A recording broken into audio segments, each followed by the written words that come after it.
So good morning, and we're going to discuss this topic, the gift of knowing myself. And it's a very important subject. What does it actually mean, the gift of knowing myself?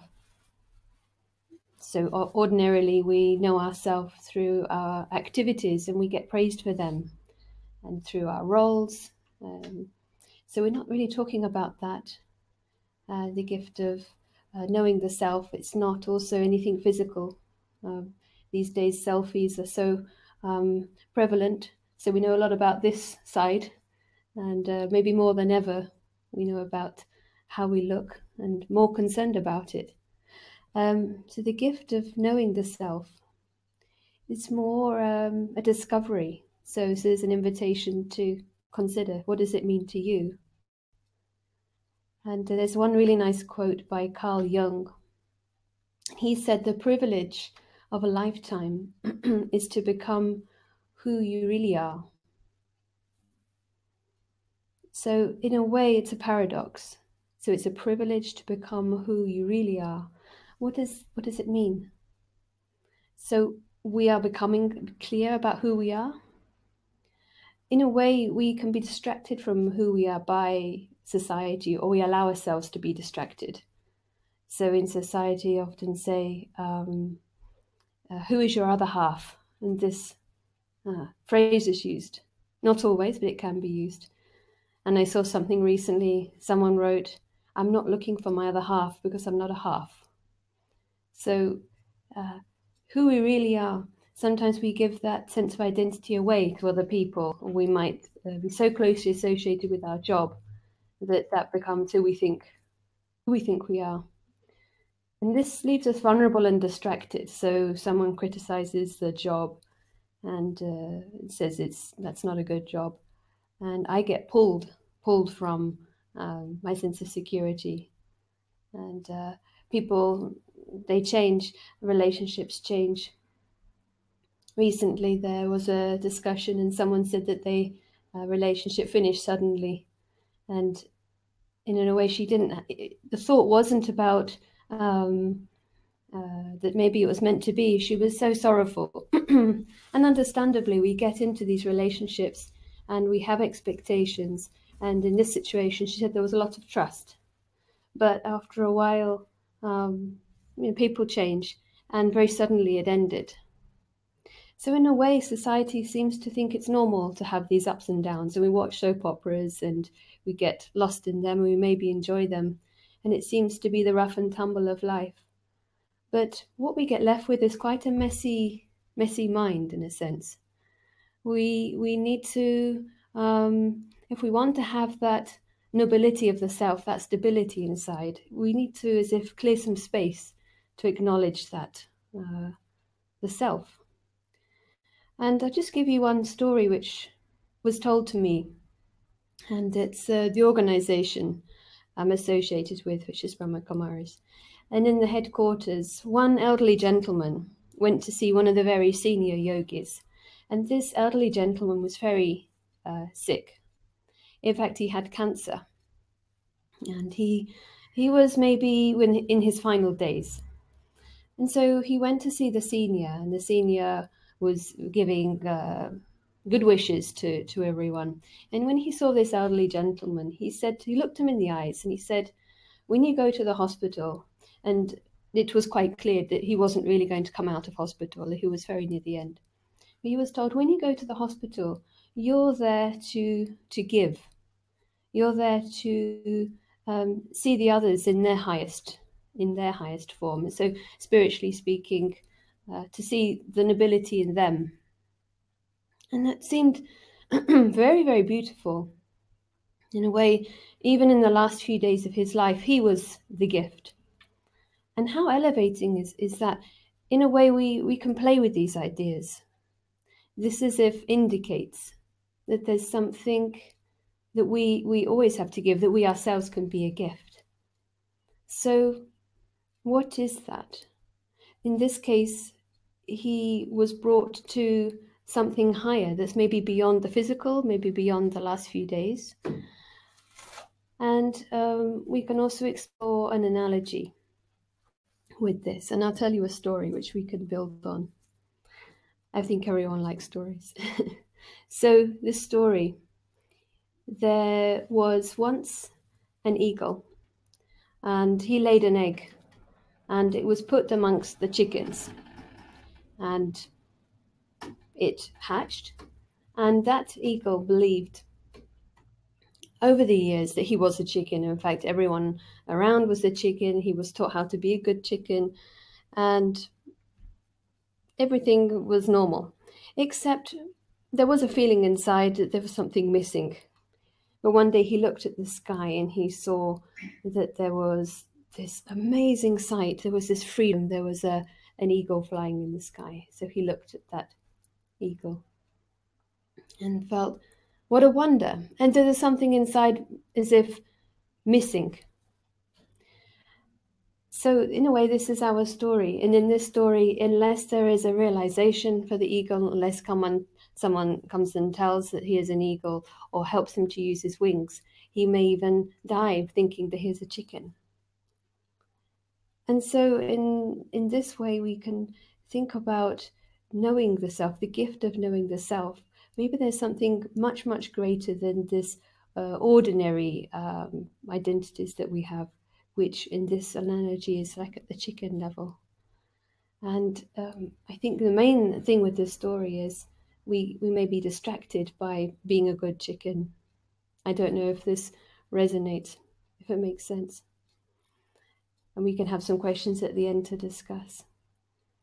And so if someone were to say that there is something much, much greater, much more noble inside, like this gentleman who was going his last few days and he was in hospital, but he actually had something to give. Inside was the eagle, something so much more, so much greater. And then if there is something more, we can play with it, we can practice it. And also, we don't need to listen to the chicken level of thinking. In this case, the man might have received pity, might have received, some kind of compassion. But how noble was it that he could be given the gift which he is, that the sight that he has to see others, to actually give. And so can play with these ideas. But to be good as a chicken may be what is distracting us. And to actually perfect ourselves at the level of the role, we may be missing something. And so I think this is where meditation comes in, just to give that space. So it's to seeing the self beyond all the identities, all the external attributes. And maybe we can perform them better when we're less looking for them as a source of our fulfillment, source of our contentment, source of our self-respect, and sense of pride. Is there something within which is naturally noble, which is, in a sense, the attitude, the mind which is of a gift? And so this something enduring. So this is the space that we want to explore in meditation, and giving space to that ego perspective. And when we have that opportunity to give that space, it's like a different programming inside. And that gives us opportunity to have resilience. And often it's seen more in times of difficulty what the self really can do. When there is this situation outside and the person has to be put through a test, we see great resilience in human nature. But can we actually activate that ordinarily? In this, we may have to consider what support we take from the level of the chicken. And if we observe that, then we become more free inside. So, for example, taking support from what the people around me are doing in my interactions. Taking support from every action that I do, in fact. It can be a sense of being content with just who I am. And so this is really that opportunity, valuing the being and acknowledging the being. And once we start to look at it, we see it's very counterculture. Culture predominantly might value more the high drama, the high achievements outside. But when there is difficult situations, it's actually the one that has spent time on this inner resilience. And we all have the capacity, all our egos in this. And so maybe we have a few minutes, we can practice that with some meditation, and then there may be some time for questions to reflect on this topic. So with this meditation, we have this opportunity as if to clear some space. So making sure that one is comfortable.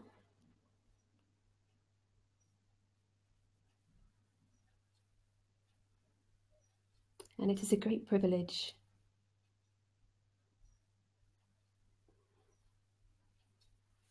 to be the self, to take a step back.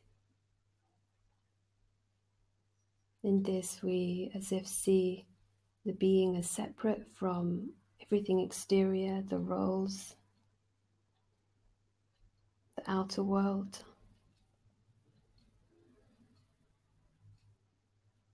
And we as if touch base with the self, the noble self. That noble self is not dependent on what is happening outside. Naturally coming into the physical with a feeling of giving. And we see that self independent. You see he comes from a space of deep contentment. When all the roles are put down,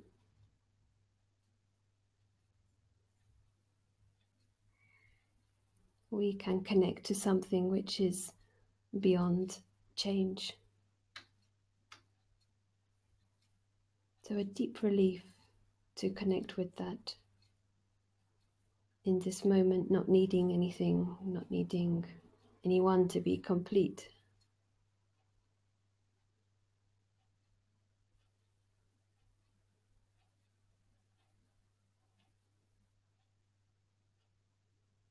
Thank you. So it'd be interesting to hear if you got a feeling of that. It's an option to step back, something that can calm the mind. When we're not distracted by insecurity or looking for completeness outside, there's a chance, we have a chance to bring the mind to what already is there. So we have some time for questions.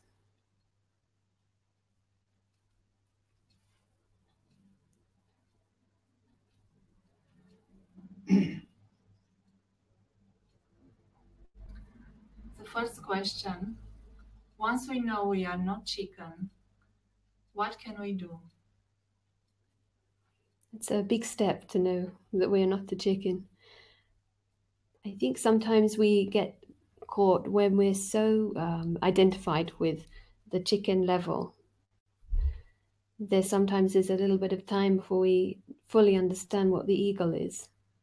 But in truth, if we realize we're not the chicken, there is automatically a sense of peace. There is automatically the option to come out of the limited. Often our mind is so caught as if in a box, and to get that other perspective. Often it starts with in a small way, just for 1 minute. But if we can in 1 minute see the fullness of the highest, see that the eagle is absolutely free from all limitation. Sometimes it's hard to hold it, but for 1 minute it can create a deep impression. The first time is a challenge, just like when you drive somewhere for the first time. everything is unfamiliar, but the next time it's easier. But it's like this: you practice with a short experiment and come back to it again. I hope it answers the question.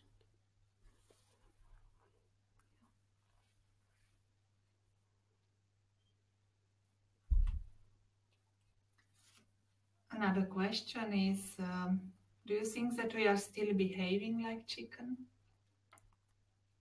And what would be the reasons for doing that? I think this is interesting because, as was said at the beginning, we're exploring this. And what becomes really interesting is when you know or you have had an experience of the eagle and you still find yourself behaving like a chicken. So there's something like a programming here and a pull of society to keep us into thinking we need to be completed by the outside somehow. We need validation, and the opinion of others really does matter to us. If our sense of security is in the world of the chicken, it's like a bit like a gravity pulling us to that. And so absolutely, most of the time we can find ourselves sort of adhering to that programming of the chicken. So to be light about it, but if one has just had even a hint that one is an eagle, it's so wonderful, so magical to be absolutely free from any of these false identities. That the feeling when you have those glimpses is that quality will only produce more, and it becomes quantity. At the beginning, it's like a glimpse, but it's such a message of hope in a sense. And what is amazing is everyone has this option to be absolutely free, and then go back and play the roles, not run away from anything. It's very important that we don't need to change anything. That's the ultimate liberation.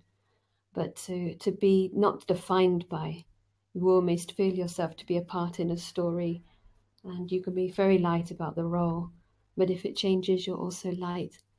So absolutely, chicken behavior does continue, but the eagle is growing, and we need to nourish that. Another question from Suparna.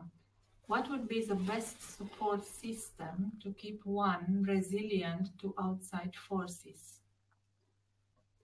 And this is such a good question, because resilience is needed. I think company affects us in such a way that we cannot be light about it. As that man that was going into hospital was told he's going to give, and we always have that option to stay in our authenticity, to stay true to ourselves, and it allows others to be like that. So that is the aim. But when we're beginning, when we're new, and we're still trying to understand what this all means, and how does it bring that liberation for the self, we need good company. We need to really take the support of those who are working at this level, because it's quite extremely subtle. It's about our thoughts, and to be able to discuss, to share, to be with others, to also connect with that highest, like supreme, any model which helps us to come out completely and really embrace that fullness of the self. And so really it's taking what help we can get. Yeah.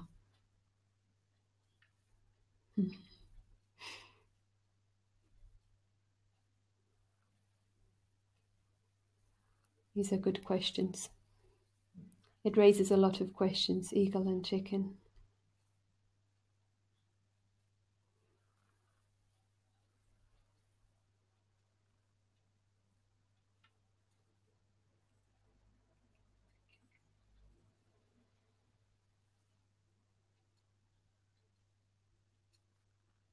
So I think it'd be nice to consider homework, and homework is also fun. I think that the value of spending time is you never regret it, and it's immeasurable. and to have this very beautiful option, even when one is at work or doing very, very ordinary things, to actually bring that privilege to be the self, and to remind others of who they are. And even in the last seconds of someone's life, they also can have a lot to give. That brings an amazing different sense of beauty. And considering this beauty can go with us. Maybe our journey is long. And so any effort that is made in this direction will help. And so to value that, those efforts, and also maybe to see how we can stop trying to perfect the chicken level behavior. In that we mean trying to find security from what is limited. What I personally find helpful is to just consider how much support is being taken. And when the going is good and the chicken life is going well, there is less motivation to discover the eagle. And that is, in a way, a blessing when the chicken world is not going well. But it's nice to know we can practice when things are stable. We can just check and see where we're taking support, where the chicken is relying on other chicken for happiness. And the chicken society structure, most of the time we don't realize how much support is taken, but actually by highlighting it, it motivates to awaken the eagle inside, because the perspective of the eagle is absolutely free, and by that we mean free from the physical world of change, as was mentioned with the man who is leaving his physical body in a few days with cancer. He has the option to stay in a very free space, a very noble space, which indicates that there's something maybe more than this physical world, that his journey is long. So that brings a great security, a great depth. And if we can actually see that, reducing the power of this physical world and seeing that we don't have to find security through this physical body like it's everything, that's a very new perspective to play with. And it's possible just in a few minutes to play with it.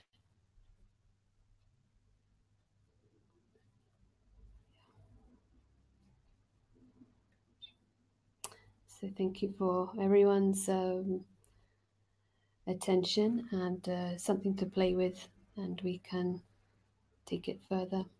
Thank you.